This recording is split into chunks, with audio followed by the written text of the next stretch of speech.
Okay, this video has been a long time coming. Back in January 1st to be exact, I received the following message on LinkedIn. Hi Danielle, your name was mentioned on the Conspirituality pod, and so I've been binging your YouTube channel. I wanted to connect as I feel I may be able to share some more insights about the coaching industry. Now, as an aside, I was featured in an episode of the Conspirituality podcast, which I will link in the description of this episode in case you missed the memo. Now, after sending this message, I responded, and this individual proceeded to send me a number of voice notes, which I'm not going to share just in order to protect their privacy. But essentially, they were detailing their experience working on the back end of someone else's coaching business. So a coach essentially hired them to be a service provider in their business. And so throughout this series of voice notes, this individual details their experience as well as the experience of other colleagues of theirs who have also worked for various coaches. And the key takeaway was essentially that the way that some of these coaches are presenting themselves online isn't necessarily an accurate reflection of how they behave behind the scenes. Now, all that being said, they did send me this voice note and said that I was welcome to share it. So let's go ahead and listen together. Can we talk about the lack of integrity, personal responsibility,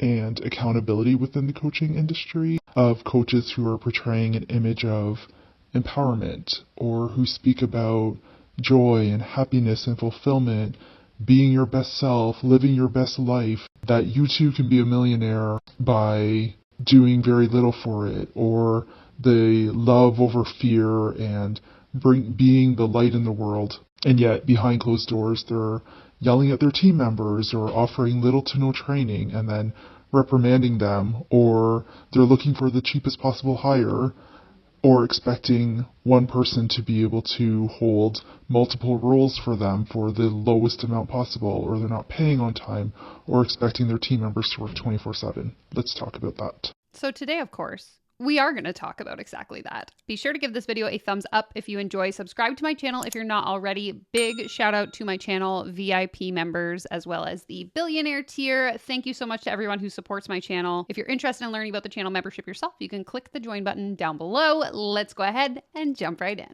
Now, obviously, I recognize that not all coaches are bad. And one person's experience does not paint a picture of the entire industry as a whole. So I never want my content here to come across as like, all coaches are so horrible and I hate everyone. Because I don't think that's true. And further to that, a lot of what I talk about here on this channel in relation to the coaching industry specifically, I think is applicable to the entire economy and multiple different industries as a whole. I mean, I'm sure a lot of you watching this video right now, myself included, have had a boss in the past who totally sucked. Someone who expected too much of you or wasn't willing to give you a raise or acted front-facing to the rest of the world as if they were so nice and so kind, but then ended up being totally horrible to you as the employee. And so because you or I had that experience, that doesn't mean that everyone who is a boss is horrible. Just like the point of this video isn't that every coach is a bad coach or every coach is a complete fake fraudster on the front and terribly horrible behind closed doors. I just want to make that clear before we get started here. And I really just think that in this day and age of social media, where so many people are focused on building this personal brand and showing up online in a very specific way, it's more so just interesting to me to have the opportunity to kind of pull the curtain back a little bit and maybe see that what I'm seeing on social media isn't necessarily always the whole truth. Like, who knows? Maybe if you met me in person, I really suck and I'm a horrible person, but I guess you're never going to know because I get to decide how I show up on social media. Okay, if you know me in real life, please don't out me in the comments. Anyways, my intention here today is to really just encourage you to not always take what you see on social media at face value. As always, I want you to think critically, and hopefully through watching this video, you'll be able to hear how varied or different people's experiences have been. So, like any good amateur researcher would, I decided to pull a Stacey Bayman, if you know, you know, and conduct my own data study, sort of.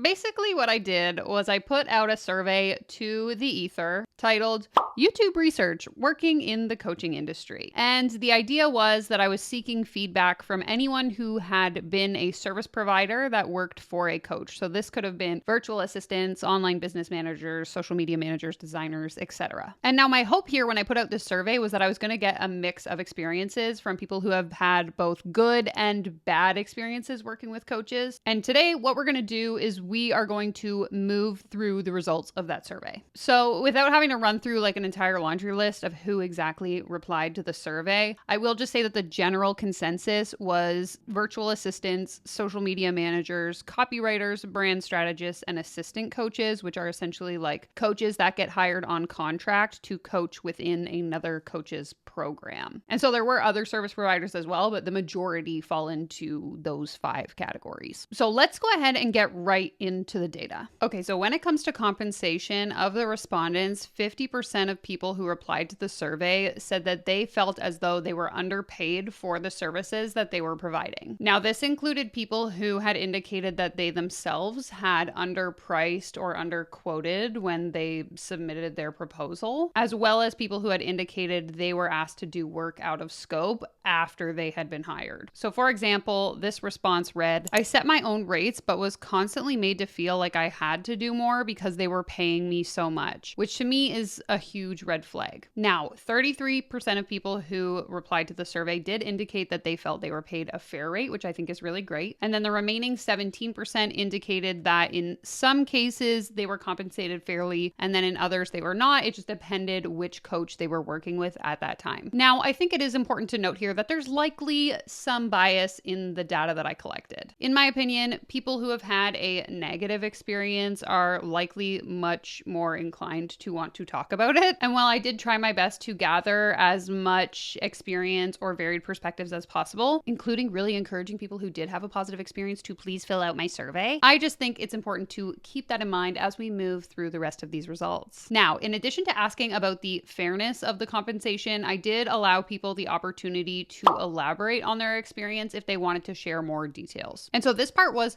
particularly interesting to me because nearly everyone who responded to the multiple choice question did choose to elaborate. But despite the fact that half of the respondents indicated that they were paid fairly, nearly or barely any of the replies that were written out had positive things to say. So, like, the math isn't mathing to me. Anyway, I thought I would provide just a handful of these comments. I'm not going to read all of them, or this video would be like 12 hours long, but I hope that this can provide a little bit more context. So the first response came from an online business manager / marketing consultant, and it said, "I was paid well, but I was generating a majority of the revenue for these clients, and they were constantly squeezing me over the costs. They were beyond ridiculous at times with their requests, their turnaround times, and they should have been paying a premium for that." Now, this is interesting to me because a lot of times, not just in coaching specifically, but in business in general, if you have a role at a company that relates directly to revenue generation for that business, so whether you work in sales or marketing, oftentimes those jobs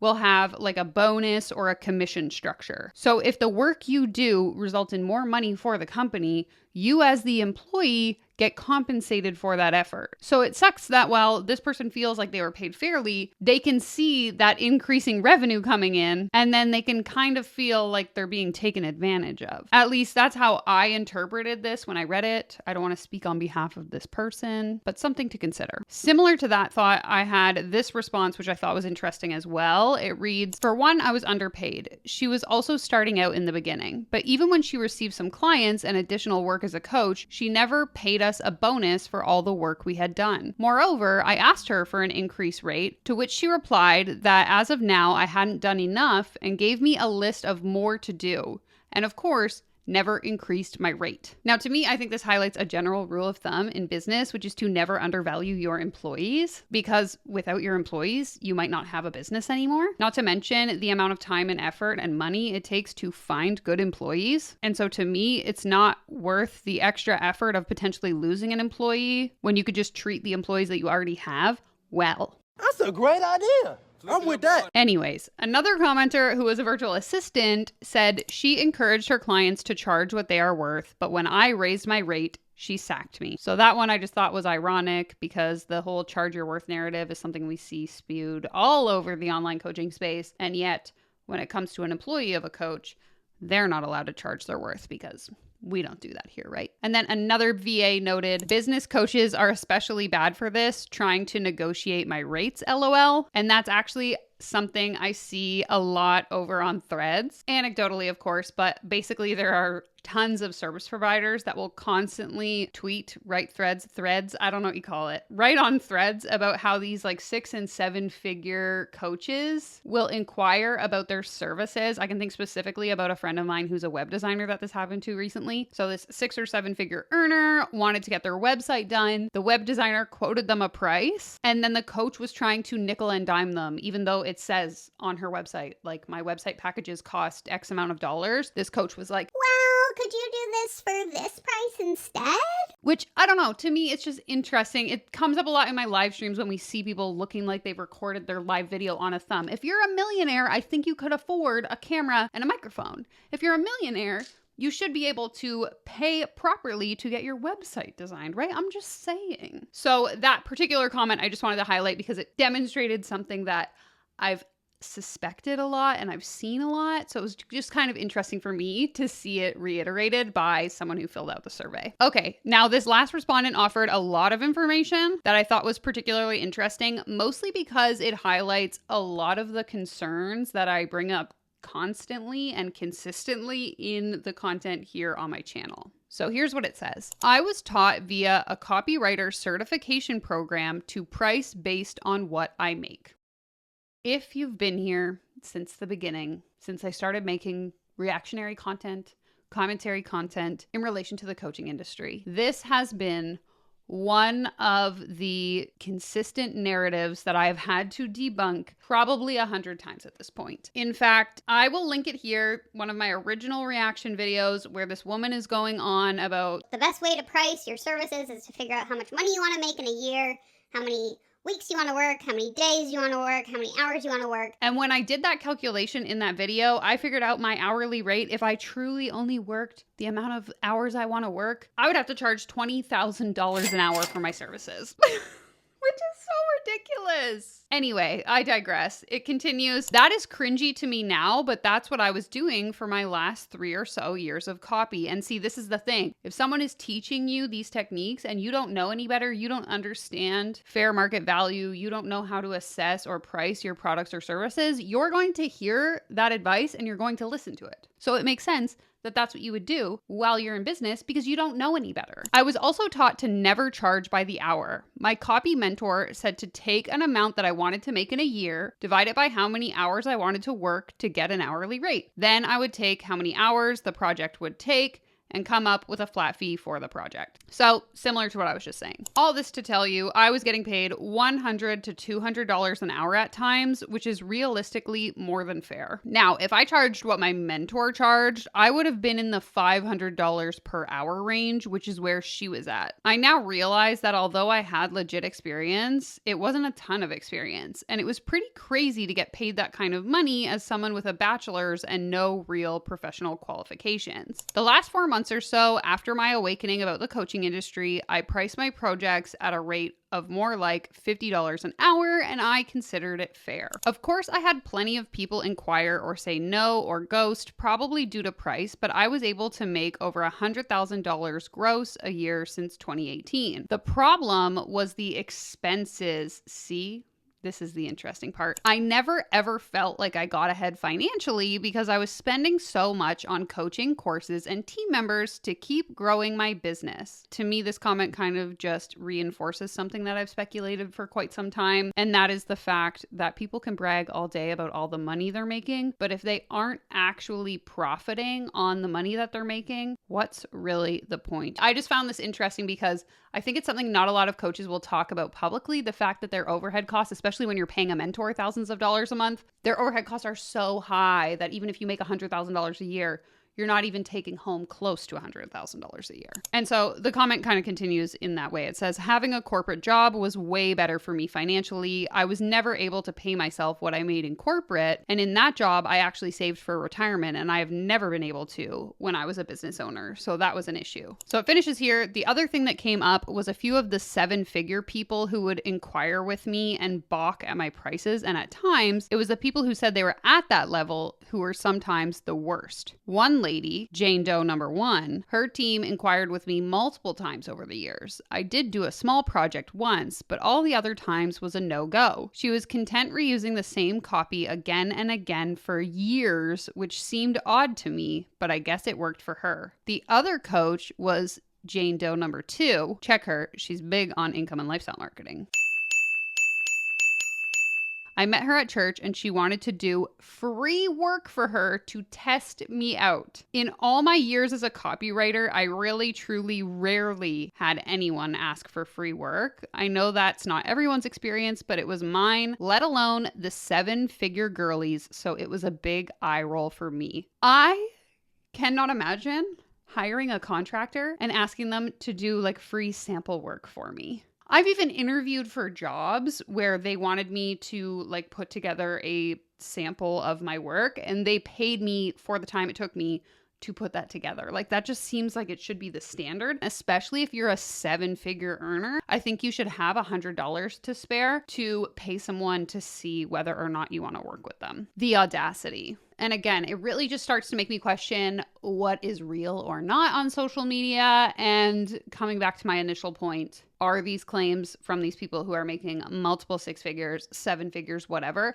are they talking top line revenue? Because I'm pretty sure they are. And if so, what percentage are you actually taking home? Because I would love to know. And I would also hazard to guess that many of them are barely scraping by when it comes to profit, but I guess we'll never know. Okay, the next question of the survey was related to scope of work. And so I asked the following question. Would you say the tasks you were asked to do fell within the scope of your role? And similar to the compensation results that we just looked at, the results looked like this. 33% replied saying that yes, I was only asked to do what I was hired for. 38% replied saying no, they asked me to do a lot of extra work. And then the other 28% said that it depended on the coach that hired them. And again, similarly here, I offered people the opportunity to elaborate on their answers if they wanted. So we're going to take a look at a handful of those. Now, for some context here, this particular person that we're going to look at next was hired as a contractor coach within another coach's program. And they had indicated initially that they were paid a fair rate for the work that they were doing. So it says, we were hired to coach, but she really wanted a copywriter. Basically, we coached for 4 hours and were supposed to write content for the rest of the day. It was miserable because they were never content with our work. The feedback was always harsh and humiliating and constantly threatening us of losing our jobs. Now, that wasn't even the most interesting part for me. What stood out to me in particular was that despite indicating that they were paid fairly in the previous response, they also said this: I was paid above average, and she did it deliberately. By paying the coaches close to 6 figures, she could control us because we kind of knew we wouldn't be making that much money on our own businesses. She used the fact that she overpaid the coaches to control us and make us very submissive. Now, obviously, I understand this is just one person's experience, but I think it can really speak to an example of power dynamics. And in my opinion, the responsibility of a person in power to treat people with basic human decency. Anyways, a few other people responded about their scope of work as follows. While my hours were always very limited, I was expected to do the job of 2 to 3 full-time people, often in way less time than was reasonable for 2 to 3 full-time people. Another said they expected me to be an expert at every part of marketing and web design / development and all tech platforms, which is actually something I see a lot in the discourse on Threads, is that people hire virtual assistants, but then expect them to act like an expert essentially. So like, for example, I'm a content marketer. My specialization is making short form videos for brands, for businesses. That is a skill that I've learned after thousands of videos, thousands of hours spent making short form content that converts. Now, if you were to hire a virtual assistant and have the expectation that they were going to be able to film short form videos for you that are going to convert into sales in your business, that would be an unrealistic expectation because that is not in the wheelhouse of a service that a virtual assistant typically would provide unless they focus in content marketing. And so a narrative that I see a lot of people essentially complaining about on threads often is that they themselves are virtual assistants, they get hired, and then the boss has all of these expectations of them to do all these other things that you would typically hire a specialized expert in. So again, in this example, she's saying marketing, web design, which typically if you wanted a website designed, I would think you would hire an actual web designer, right? Anyways, I digress. Next comment reads, the asks weren't direct. Rather, there was and still is a history where contractors were often fired for obscure or ridiculous reasons.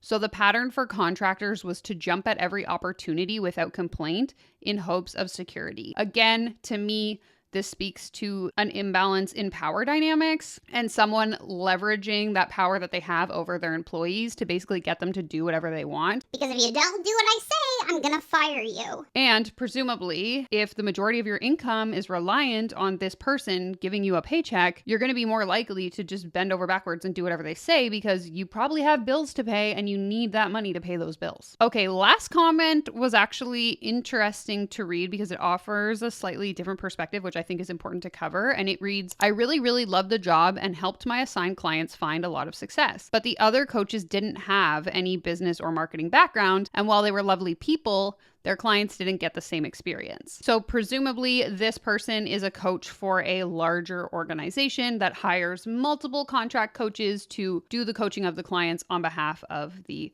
larger agency. And so I just thought that this particular comment highlighted some of the inconsistencies that can be seen when coaches decide to opt for that model. Similar to how if you go to a yoga studio and there's, 10 different instructors that teach at various times and days of the week, you probably have a preference towards which yoga classes or which yoga instructors you prefer to have versus others. The same would apply in coaching. Some coaches with more experience or who are more knowledgeable in the actual thing that they're coaching on might yield a better client experience than coaches who were just hired because they look good on paper but didn't necessarily have the skills to provide the client transformation. Now, two other responses that I thought were worth noting were one was from a lawyer, the other one's from a web designer, I believe. And these two both indicated that they were acting within scope and that they were compensated accordingly. And so the first one read, they were my clients, the control was on my side, let's say. And the other one said, it's a little different for a lawyer because I'm usually happy to do extra work as long as I can bill for it, which I do. And so I think that this is interesting because the context here is a little bit different than some of the other examples that I've shared. And so I think that in the instance of these two specifically, so a lawyer or a web designer, the coach is likely hiring them for a very specific task, whether that is a rebrand,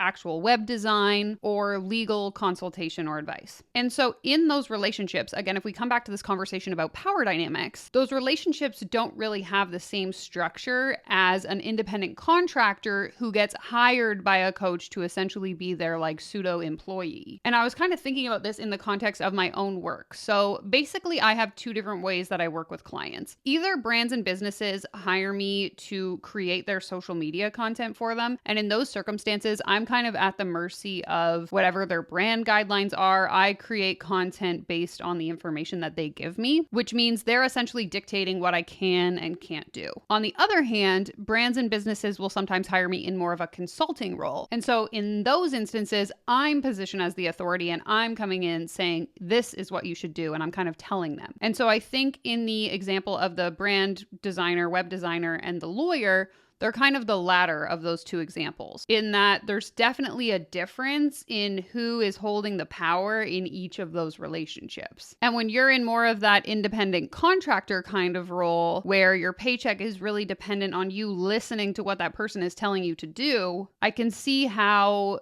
as the service provider, you might be more likely to let things slide or to do things that you don't necessarily want to do because your paycheck is dependent on it. So I just kind of thought that that was important to mention. Okay, my final question on the survey was to ask people to rate their overall experience working for these coaches. And despite my best efforts to try and get as many people with varied experiences to respond, the majority of people still reported having a negative experience, which is upsetting to me. Not surprising, but still upsetting. So we have have 52% of people saying they had a negative experience, 19% saying their experience was positive, almost 24% said I've worked for multiple coaches and each experience was different. And then whatever that remaining percent or two was neutral about their experience. And so once again, I asked these people if they would elaborate on their experience. And here's what we got. So the first was a marketing consultant, and they said, one of my biggest beefs was that they were very much about that millionaire life, but then they would have the most unrealistic expectations for the team. When they were stressed because they were financially overextended, it rolled downhill to the team. It's freedom for them, but not anyone else. Also, there's one former client in particular that would play games with one of my team members when she'd be off work. There was constant testing and manipulation happening as she wanted us available around the clock for her.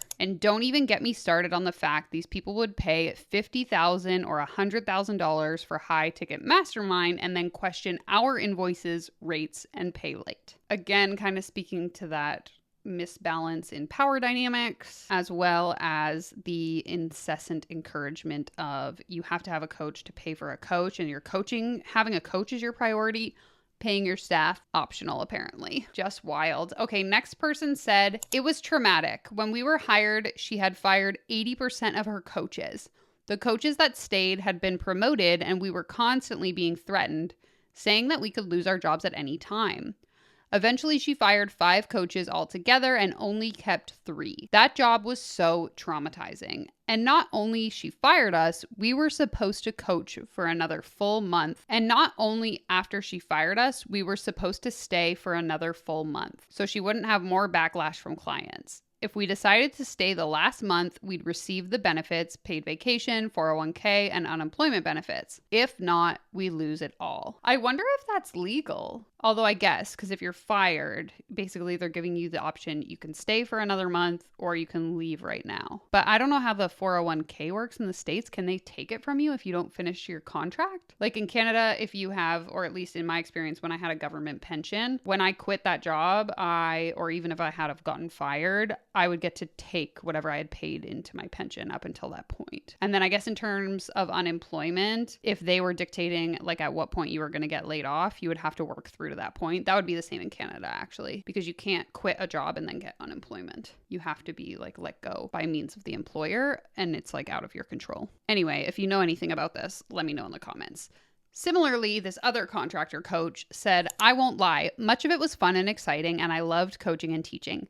We love that. At the time of my contract, spanning about 5 years, I convinced myself of the positivity of the experience. In hindsight, it was fraught with fear. Fear of being called out and humiliated, or of being disappeared by having my contract abruptly terminated. I and other coaches experienced the same, never knew what potential misstep might lead to this. Coaches were let go because of issues that were not even within their reasonable control. The culture was one of sycophancy, status, fear of losing that status, and secrecy. We were all afraid of the shame. If one of your answer choices to the above questions were traumatic, that's the box I would have checked. This one in particular stood out because it leaves like an unsettling feeling with me. This thought of people being in a position where they're drawn in to a specific coach, business owner, employer of sorts, because of the allure, the razzle, the dazzle of this amazing lifestyle this person lives, this empowering community that they've created.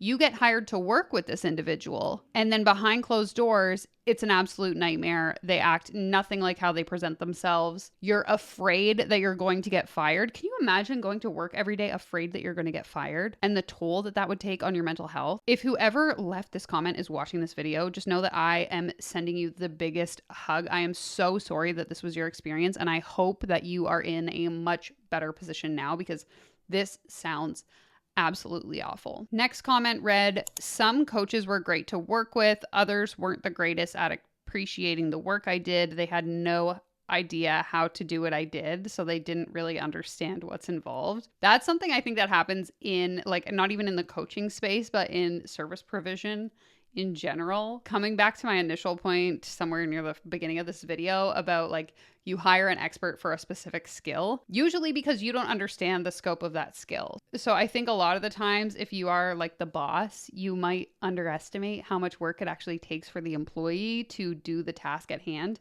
Because in your mind, you're thinking like, oh, how hard can it be to write the copy for a website or design the website or create a social media post? But if you're the person actually doing those tasks, you're thinking like, well, no, I need an hour for preparation, and then I need an hour for execution, and then I need an hour to actually, do the thing. And it's like all of a sudden this task that looks like it should take 5 minutes actually takes 5 hours once you have the expertise and the knowledge to know what it takes. And so I could see how that could cause conflict if the expectations didn't actually align with the reality of the person who's executing the task. Anyways, next comment reads, the thing is, when I was in the thick of it, I did enjoy what I was doing. I liked being on the team and I liked going to the live events some of my clients hosted. It was exciting to see my copy work drive sales. I generally believed in my clients and what they were selling. The thing is, I've had such a 180-degree shift since this past September, and I see a lot of what I was doing through a different and more critical lens. So now I feel more negative about my work, my clients, and many other aspects of my experience the last 7 years. Time will heal. Specifically, I would say that one client,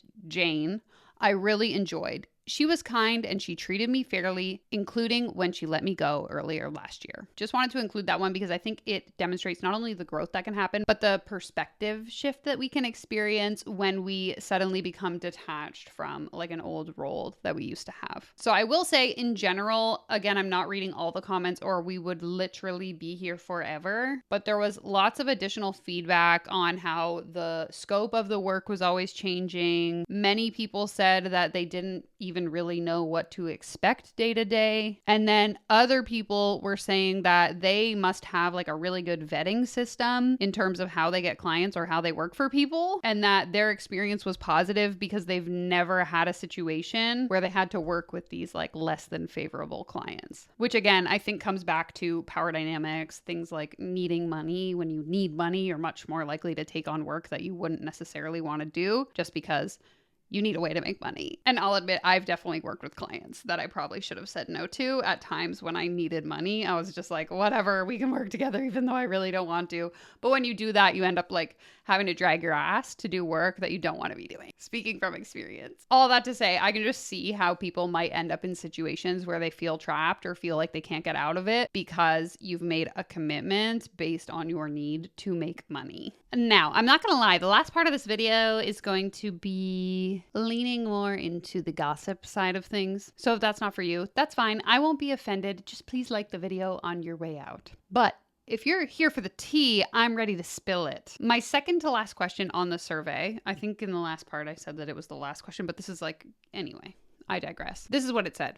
It has come to my attention through conversation with some service providers that some coaches might present much differently online than how they behave behind the scenes. Was this your experience or no? Do you have examples that you can share? Now, some people who responded to the survey indicated they had not seen this. My qualifying system must be bulletproof because I know where you're going with this, and fortunately, it has not been my experience. Or this one that said, I have not seen that. As I've told before, I worked with generally nice people, just delusional a little bit, which is great to see. Honestly, I love seeing coaches, business owners, anyone who's operating on the internet doing so with integrity and creating a persona for themselves that is equivalent to what you would see in real life. Now, unfortunately, not everyone has had that experience though. In fact, when I asked if the coach had, presented differently online than they acted behind the scenes, one respondent said, totally my experience. I have so many examples of them acting like a lovely and caring person online and then being a total nightmare behind the scenes.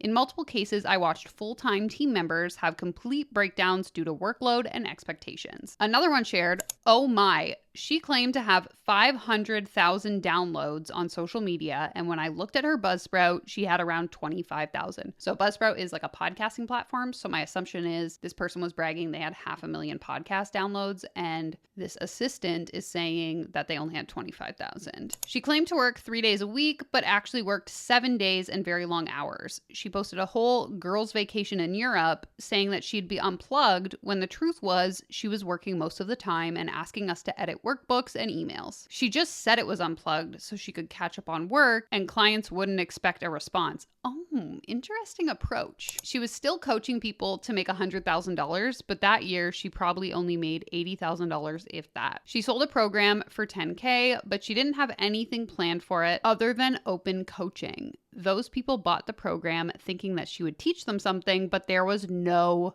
content. Can you imagine paying $10,000 for a coaching program and not even getting like a shitty Canva slideshow? It's literally just me on a Zoom call being like, believe in yourselves and you'll be so rich. Oh my God, I hate that. Ugh, it was a major flop.